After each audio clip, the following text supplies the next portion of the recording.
हा घाट चालू झाला इकडे.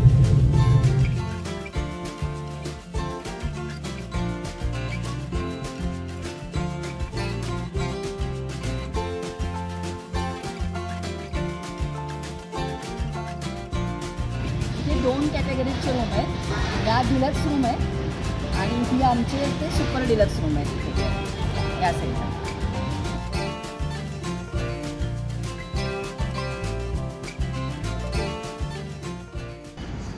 सुप्रभात मंडळी.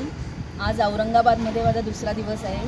आता हॉटेलमधून आता फ्रेश होऊन मी बाहेर पडते. आता नाश्ता विष्टा केला. ब्रेकफास्ट इन्क्लूड होता हॉटेलमध्ये, हॉटेलच्या चार्जमध्ये. आणि आता नाश्ता विष्टा करून आता बाहेर पडते साईट सीइंगला. संभाजीनगरमध्ये तुमचं स्वागत आहे. आता निघाली आहे पहिल्या साईट सीइंगला, वेरूळच्या लेण्या एक्सप्लोअर करायला. माझ्याबरोबर चला फिरायला.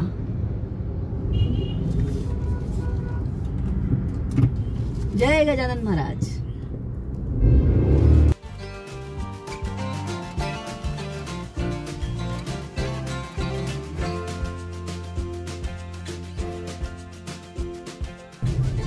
मंडळी, अशा ठिकाणी गाडी चालवायला काय मजा येते ना. काय मस्त रस्ता आहे. मुंबईत मी ड्रायव्हिंग करते, पण मुंबईचं ड्रायव्हिंग आणि इथलं ड्रायव्हिंग याच्यात खूप फरक आहे. अशा रस्त्यावर मस्त दोन्ही साईडला झाडी बिडी. आणि आज वेदर पण जरा ऑसम झालंय. मीन्स जरा ढगाळच झालंय, ऊन बिन नाहीये. खरं ऊन असतं तर जरा फोटोला चांगलं झालं असतं, पण ऊन नाहीये. पण तरी पण मस्त असं दोन्ही साईडला झाडं बिडं असं बघायला मजा येते. अशा ठिकाणी चालवायला पण मजा येते, एक वेगळा अनुभव. वेरूळच्या लेण्यांमध्ये आलोय आम्ही आता. वेरूळच्या लेण्याच्या पायथ्याशी आहोत आता. इथे MTDCचं पार्किंग आहे. 60 रुपये घेतात पार्किंगचे.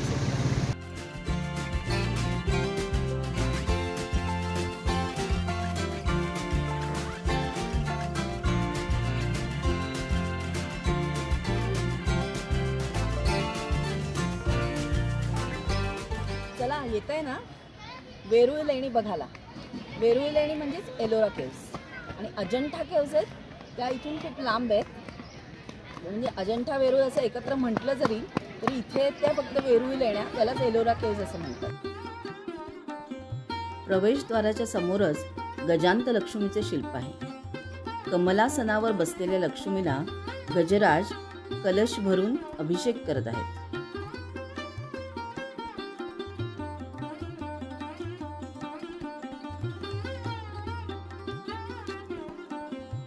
अशीच एकाहून एक सुंदर व कोरीव शिल्पे इथे आपल्याला पाहता येतात.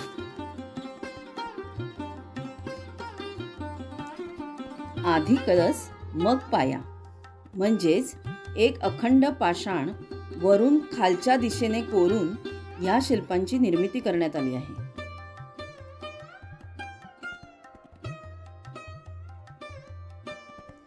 महिषासुर मर्दिनी, मदनरती अशी इथली अनेक शिल्पे आपली नजर खिळवून ठेवतात.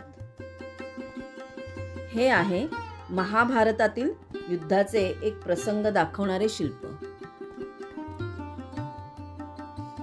खाली 3 सिंह व त्यावर कमलासनावर बसलेली योगमुद्रेतील ही भव्य शिवप्रतिमा.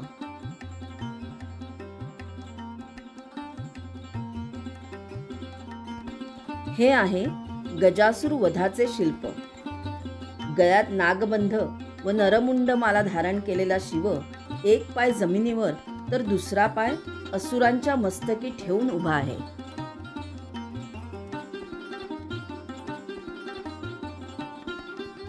खरंच याला लेणी म्हणायचं की मंदिर, हा एक प्रश्नच आहे. एकाच दगडात कोरून बनवलेला हा स्तंभ म्हणजे खरंच एक आश्चर्य आहे. काही पायऱ्या चढून आपण नंदी मंडप व सभामंडपात पोहोचतो. सभामंडपात 16 स्तंभ आहेत व त्यावर वेगवेगळी शिल्पे कोरलेली आहेत.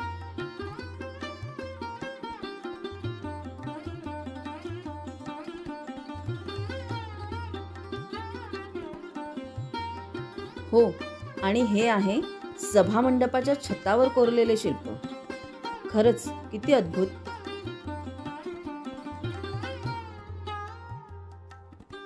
गर्भगृहात शंकराची एक पिंड आहे. दगडात कोरलेले भव्य हत्ती व इतर सुंदर शिल्पे. खरंच त्यांचं सौंदर्य वर्णन करायला माझे शब्दच अपुरे आहेत.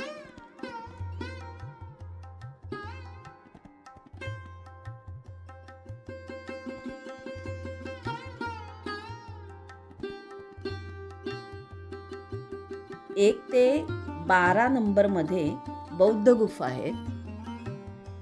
13 ते 29 मध्ये हिंदू गुफा आहेत आणि 30 ते 34 मध्ये जैन गुफा आहेत.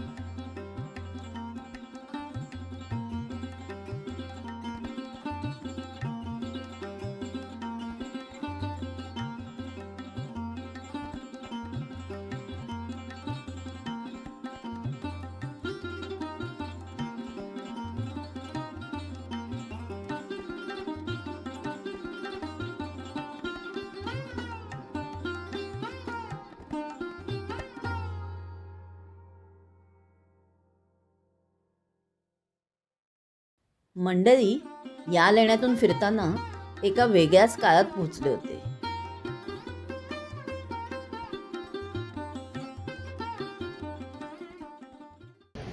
मी 2007 मध्ये औरंगाबाद आणि अंबेजोगाईला आले.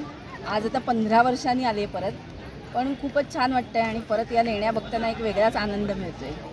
खरंच किती अद्भुत अलौकिक सौंदर्य आहे, म्हणजे शब्दच नाही आहेत माझ्याकडे वर्णन करायला. आणि 16 नंबर लेणी तर बघायलाच पाहिजे, म्हणजे मेन तीच आहे की बाकीचे तुम्ही एक वेळ नाही बघितल्यात तरी चालू शकतं, पण 16 नंबर तर बघायलाच पाहिजे. आणि आता इथून मी घृष्णेश्वर देवळात जाणार आहे. ते पण 12 ज्योतिर्लिंगांपैकी एक आहे. इथून जवळच आहे, ऑन द वेच आहे.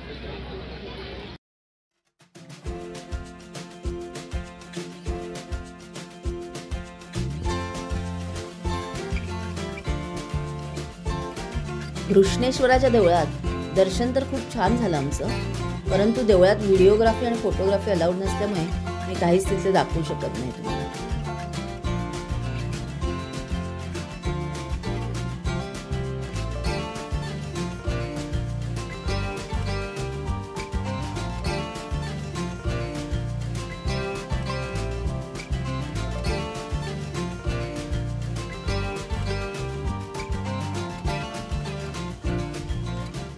इथे 2 कॅटेगरीजचे रूम आहेत.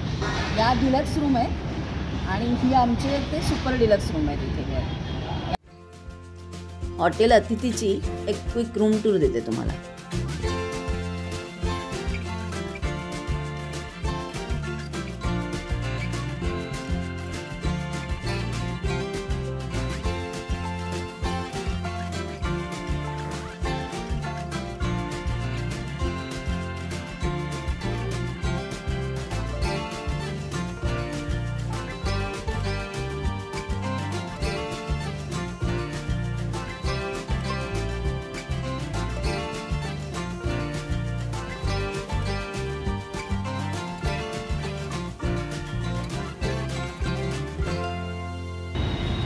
इथे या हॉटेल अतिथीमध्ये ते रूफटॉप रेस्टॉरंट आहे आणि इथे मस्त प्लेझंट वाटतं आहे. आता छान पूर्ण हे बघा, इथे अशा हे केलेत, पडदे बिडदे आहेत आणि छान लाईट्स वगैरे, अरेंजमेंट चांगली आहे म्हणजे. आणि इथून मस्त सिटीचा व्ह्यू पण दिसतोय छान.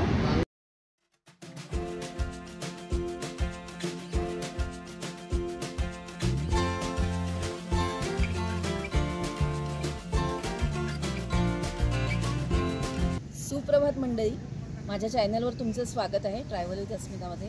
आज माझा औरंगाबादमधला म्हणजेच संभाजीनगरमधला 3रा दिवस आहे आणि आज मी आली आहे बीबी का मकबरा बघायला, जी ताजमहालची प्रतिकृती आहे.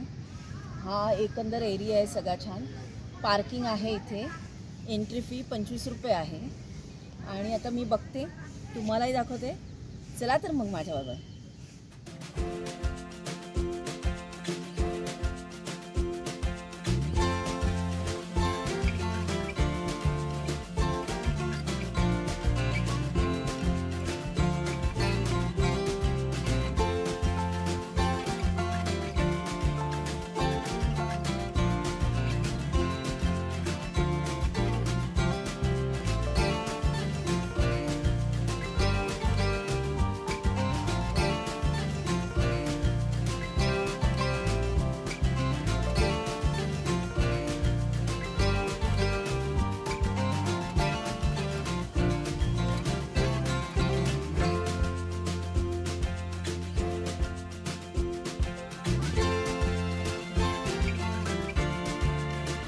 गेल्या डिसेंबरमध्ये आम्ही ताजमहलला गेलेलो आणि ताजमहलचे लॉग पण आपल्या चॅनलवर अपलोड आहे केलेले, तर तेही नक्की जाऊन बघा.